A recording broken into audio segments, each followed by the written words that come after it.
Blog Talk Radio. Welcome to Esquire Coaching Radio, where we help attorneys achieve unparalleled personal and professional success.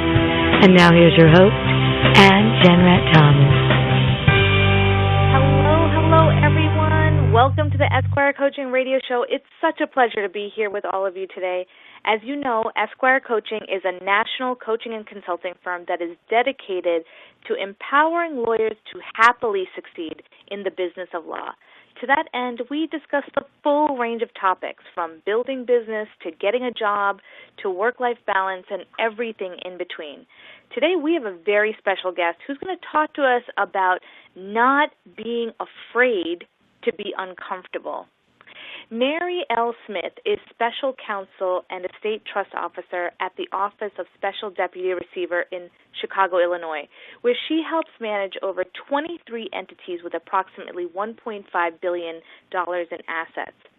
Previously, she was General Counsel at the Illinois Department of Insurance and part of the senior management team there. In this position, Ms. Smith oversaw the legal department and in fiscal year 2013 oversaw the market conduct section, one of the major regulatory functions of the Department of Insurance. Ms. Smith was responsible for coordinating the legal aspects of establishing a healthcare exchange in Illinois, developing plans for troubled companies, and leading major regulatory settlements that benefit Illinois consumers. Ms. Smith has also served as counselor in the Civil Division at the United States Department of Justice. In her work in the Civil Division, Ms. Smith focused on national security, consumer protection, constitutional issues, and legislative matters. She's also spearheaded a reorganization and reinvigoration of the Consumer Protection Branch, which handles consumer litigation, including matters involving international fraud schemes. While in the private sector, Ms. Smith was a partner in the Chicago office of Showman, Updike & Kaufman, a woman-owned firm, and an attorney at Skadden Arps in Washington, D.C. While at Skadden, Ms. Smith specialized in governmental investigations and securities class actions. Earlier in her career, Ms. Smith served as senior litigation counsel at Tyco, where she managed the securities class action multi-district litigation relating to the Dennis Kozlowski era, the largest case pending at the company and one of the largest cases pending in the country. As part of her responsibilities, Ms. Smith managed an over $60 million budget and inside and outside counsel. Ms. Smith has worked at the highest levels of government, including serving in the Clinton White House as Associate Counsel to the President and Associate Director of Policy Planning, where she was responsible for a number of policy areas. In addition to her legal activities, Ms. Smith served on the American Bar Association's Board of Governors and is president of the National Native American Bar Association. And in part, one of the reasons why we wanted Ms. Smith here today is because we are honoring National Native American History Month. So welcome, Mary Smith. Oh, well, thanks for having me. I'm glad to be here. It's so exciting to have you here. And may I call you Mary? Yes, of course. Okay, great. So before we begin, I want to remind our callers that there will be time at the end of this broadcast for you to ask Ms. Smith questions directly. Call 347-838-8719 and press 1 to get in the line. That's 347-838-8719 and press 1 to get in the line. So, Mary, tell us a little bit about where you're from. I grew up in Chicago and pretty much, went to high school and college and law school here, and then I spent a number of years in D.C., and then most recently I moved back to Chicago. And had a really interesting professional career, but I'd love for you to elaborate a little bit more about your professional career. Well, actually, I didn't. I worked after college. I didn't go straight to law school. I was very pragmatic, and I said I need to get a job. And I was one of those, I guess, strange people who I wasn't an English-only person or history or a math person. I liked all the subjects equally, and but I picked a major so that I thought that I could get a job. So I double majored in math and computer science, and I actually worked in computer science for a few years. And after a few years, even though I enjoyed it, I thought that I wasn't helping people in the full way that I thought that I could. And I thought that law school would be able to utilize more talents that I thought that I had. So I decided to go to law school, and I have enjoyed it. I ended up clerking for a judge in Macon, Georgia after law school, and then when I was a younger attorney, and to some extent now, I wanted to do litigation, and so I worked at a law firm, and then I moved to Washington, D.C. to be a trial attorney at the Department of Justice so that I can do trials, and I did several trials there. And but then my career took a little turn, and I ended up quitting my job for no money to volunteer on President Clinton's reelection campaign, and ended up working in the White House for 4 years, which was an incredible honor. And I worked on a number of policy areas while I was there, including Native American issues. I was in White House Counsel's office, and prior to that time, I hadn't really done much with Native American issues, but after my dad passed away, I started thinking about my heritage more, and I actually filled out the paperwork to be an enrolled member of the Cherokee Nation, and I ended up doing Native American policy in the White House, among other legal issues and things like that. And then following the White House, I worked at Skadden in D.C. for a number of years doing securities class actions and SEC investigations and internal investigations for boards of directors. And then I went in-house at Tyco to manage the multi-district securities litigation arising out of acts of former management. And then I moved back to Chicago, and then the call of public service came again, and I spent a couple years in the Obama Justice Department in the senior position in the civil division, where I had worked as a trial attorney years previously. And then public service in Illinois called, and I was honored to work for Governor Pat Quinn in Illinois to be General Counsel of the Illinois Department of Insurance during a time which was an exciting time because we were setting up the health exchange in Illinois. And my most recent job, my current job, builds out of that. I'm currently at the Office of Special Deputy Receiver, and people say, what is that? And that's basically like bankruptcy for insurance companies. We manage like over 20 troubled insurance companies, and I'm enjoying it because I get to build on my legal experience with more kind of business decisions. So it's, I've enjoyed, I think, each of the jobs that I've had. It's so interesting. Your career path is diverse, and yet there's this common thread of wanting to truly be of service and truly be a public servant. So it's a fascinating trajectory that you've had so far. Yeah, I think so. I mean, that's part of why, for instance, I joined the Illinois Department of Insurance. It's kind of interesting because the mission of the department is both to protect consumers, but to foster a competitive business environment for insurance companies. So it has the consumer aspect, but also a business aspect, and sometimes those interests collide, but that's, I think, what makes it interesting. And so that's kind of what has been, I think, a continuing theme throughout my career, trying to work on like consumer and civil rights issues, but combine that with business interests. And one thing that I'm curious about is most attorneys feel stuck, pigeonholed once they've picked a particular pathway within the law. And you've moved around quite a bit. Is that part of the reason why you say don't be afraid to be uncomfortable? Yeah, I think the older I've gotten, I realize, when I was younger, and I probably wasn't the only one, but you look around and you see people doing incredible things, and you're like, wow, I could never do that. And in fact, I mean, like, I remember thinking that explicitly when I was at my first firm out of law school, hearing that I was in Chicago at the time, hearing that some people from Chicago were moving to work in the Clinton White House, and I thought, wow, that seems so, out of the realm, like that could never happen. And lo and behold, I ended up working in the Clinton White House.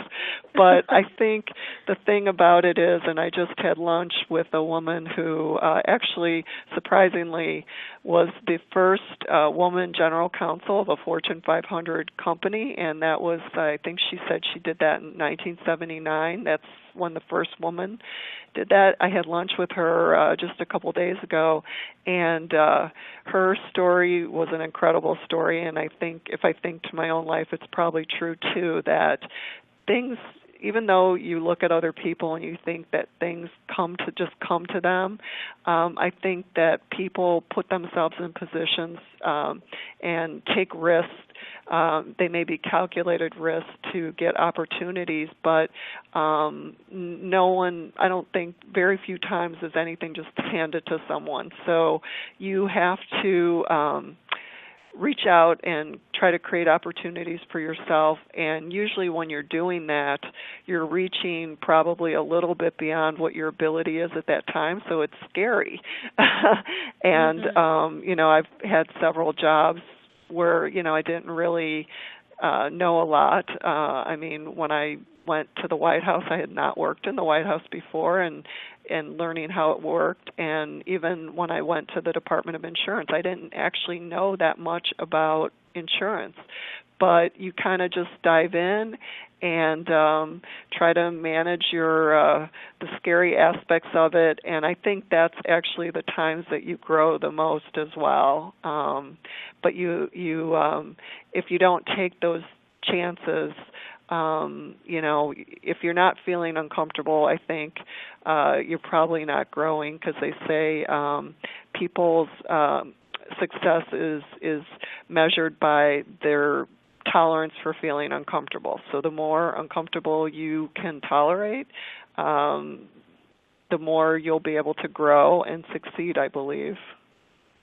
Wow, that is fascinating. I have actually never heard that statement before, but it makes a lot of sense based on, the work that we do in coaching our clients.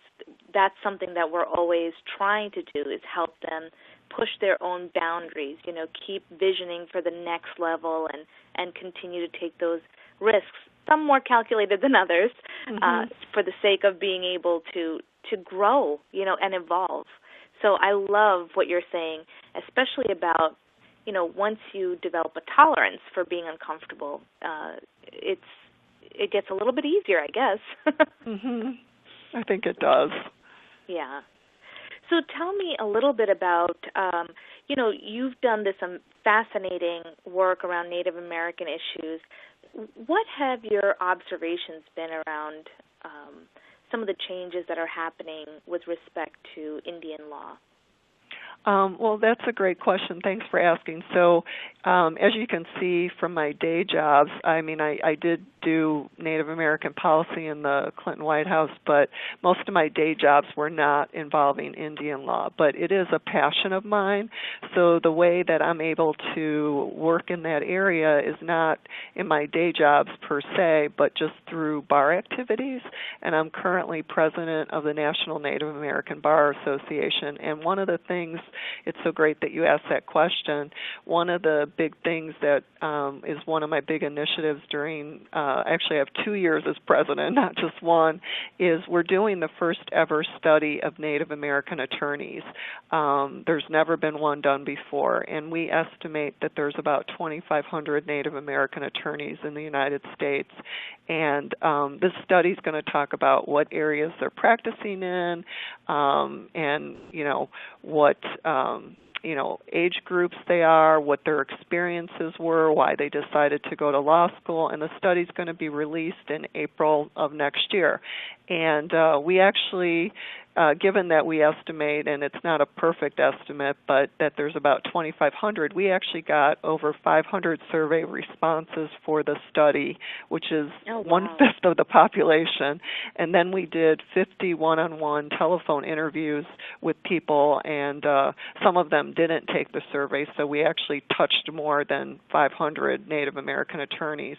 And I think it's going to be fascinating because I think that what we're going to see from that study when it actually comes out is that most Native American attorneys, I do believe, practice Indian law in their day jobs. So for me, I'm kind of an unusual, and I think it's going to be interesting, and I would like to use the study to help develop a pipeline so that, more Native Americans go to law school, because there's a tremendous need in tribal communities. I mean, for instance, Native American women experience domestic violence at probably 2.5 times the general population.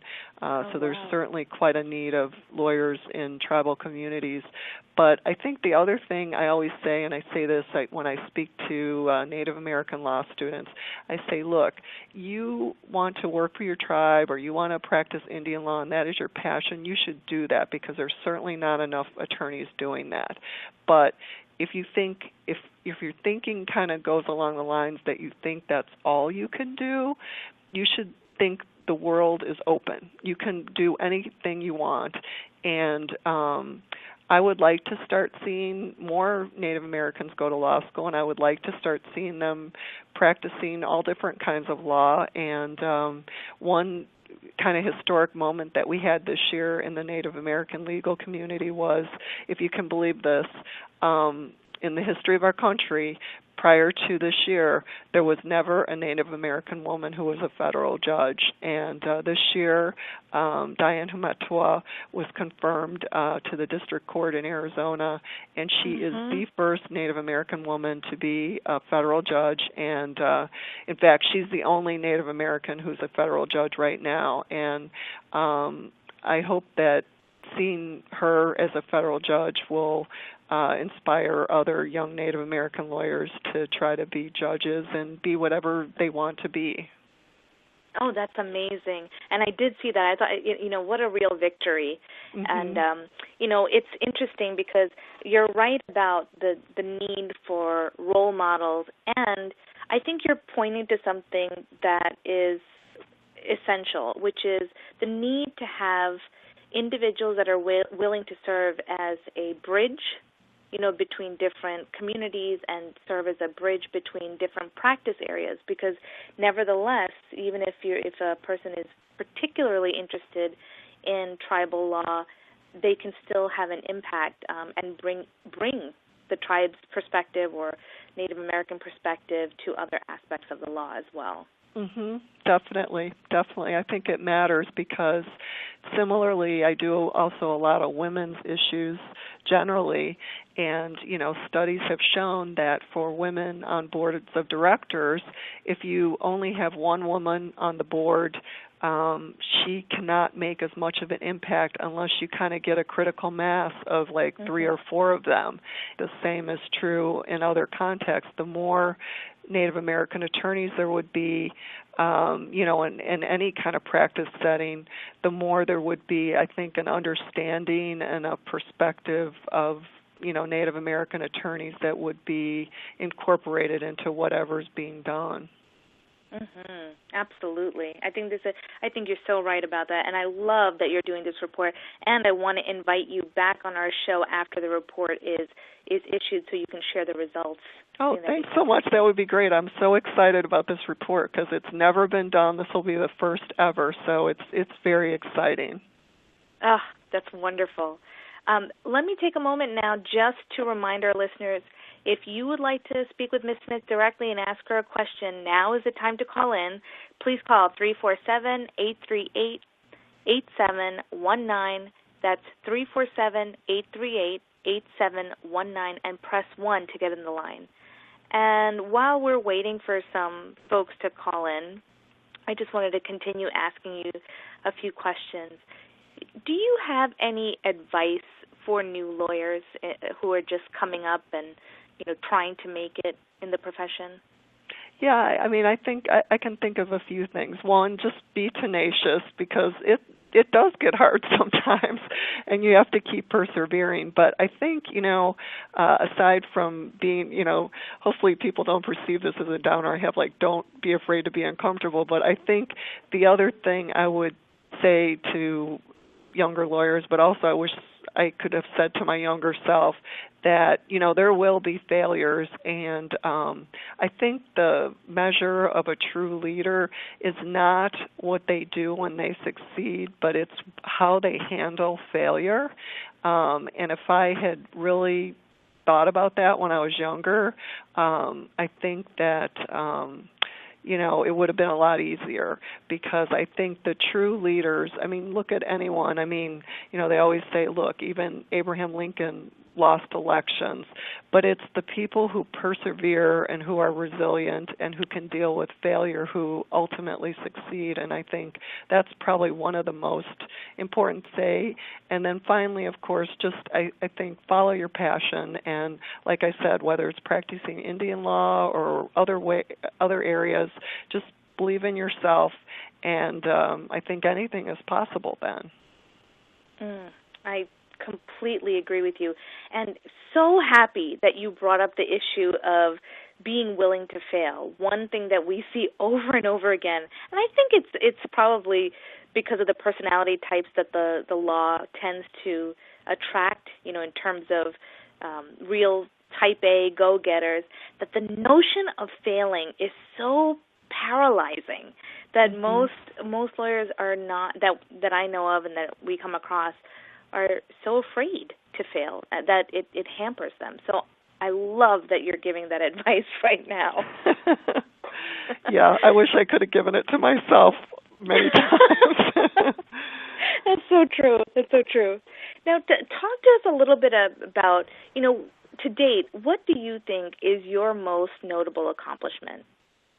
I think there's been a couple things. One, going back to my time in the White House, I was able to put together, the final year I was in the White House, I was able to put together a comprehensive policy initiative for Native Americans across the entire federal government, and I was able to get in the president's budget a $1.2 billion increase for Native American programs across the entire government. And some of those were just additional funding levels, which of course is near impossible to do now given the current environment, but also some of them were new programs. And one of them was training 1,000 new Native American teachers over 3 years. And, I think in addition, couple of things with that was that in the State of the Union that year, it was my last year in the White House, and it was President Clinton's last year in the White House,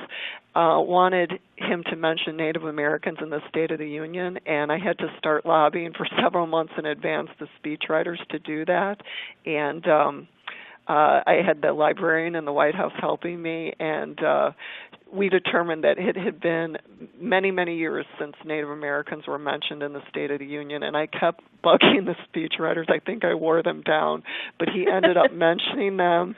And then, if you watch the State of the Union, every year there's at least one or two people who sit up with the First Lady. We actually had a young woman attending a tribal college who was studying to be a teacher, so he could highlight this teacher initiative. So that was an incredible story, and it's easy, I think, to be caught up in a bubble in Washington. You're doing things that you feel passionate about. You're a little disconnected sometimes. And two things, that people said to me after the fact. One was a friend of mine that I met a couple years later. during that State of the Union, she was living on a reservation in Montana. I didn't know her at the time, and she said she was listening to the radio in her bathtub to that State of the Union, and when the president mentioned Native Americans, which is highly unusual, she was so excited, and she told me that years later. And then a second thing was one of the guys that I worked with at the Department of Education who worked on Indian education, he actually met some of the students who became teachers through that program, and he sent me a note from one of them years later. So that was really nice. So that I think was one of the highlights of my career. And then most recently, I think being able to help set up the health exchange in Illinois, that was kind of a Herculean task, and I was honored to be a part of that, because it's very scary. The law was kind of unknown, and everything was unknown. And I'm glad that, it's up and running. And, well, actually the new enrollment period will be starting in a few days. So wow. I'm glad to have been part of that. This is amazing. I mean, what an impact you've made. And, one of the things that strikes me is you live what you preach, which is you yourself are tenacious. You find what you're passionate about, and you keep going for it, regardless of how uncomfortable it might be at times or what risk may be involved. But you yourself are tenacious, so that's kudos to you. Well, thanks. Mhm. And what's next for you? I have a sense that you're not done yet. So what's on the horizon for you? I don't actually know, but I guess that's in keeping with the theme. It might be scary, but the thing about it is, a lot of times people are asked, have you accomplished all you want? And sometimes people say, yes, of course I did X, Y, and Z. And I think one of the things that's weird about me or whatever, I never feel like that. I feel like there's always something more, and there's always more that I want to do. So I don't know exactly what the future holds, but I hope that I'm able to make a difference wherever that is. I'm just in my job for a few months now, and I'm really enjoying it here. But I'm sure there'll be other things and that I will try to do. So. And I'm pretty sure you've already made a difference in people's lives and in our country and our policies. And now it's just thing. You're just going to keep rising. I can tell. Well, thanks. And so, how, if any of our listeners are interested in either learning more about Native American law or getting involved with the Bar Association, how can they do that? Go to www.nativeamericanbar.org, and I encourage anyone to join the National Native American Bar Association. You don't have to be Native American to join. We're doing lots of things. Like I said, we're actually have a judiciary project trying to encourage more Native Americans and get more Native Americans in the federal and state judiciary.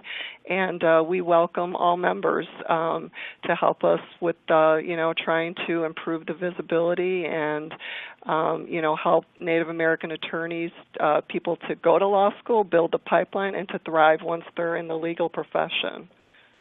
I love it. And I'm curious, are you starting the pipeline early, like some of the other diversity groups are starting in high school, and just to be able to start preparing people so that they'll be ready for law? Are you thinking along those lines? Yeah, definitely the pipeline starts way before law school, way before college. It starts very young, and we created, for the first time ever, a Native American Bar Association Foundation this year, and the foundation's just getting off the ground, but we're going to be developing pipeline programs that reach much farther than the point at which you're going to law school. Fantastic. Well, Mary, interview. I really appreciate you taking the time to talk to us and share all of your stories and your insights and wisdom. Thank you so much for being here. Well, thanks for having me. It's been an honor, and thanks for honoring Native American Heritage Month. Oh, our pleasure. Diversity and inclusion is really important to us.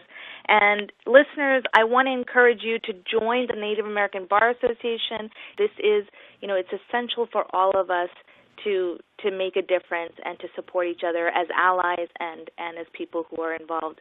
So thank you so much, Mary, and we will be with you all next week. And until then, be well, everyone.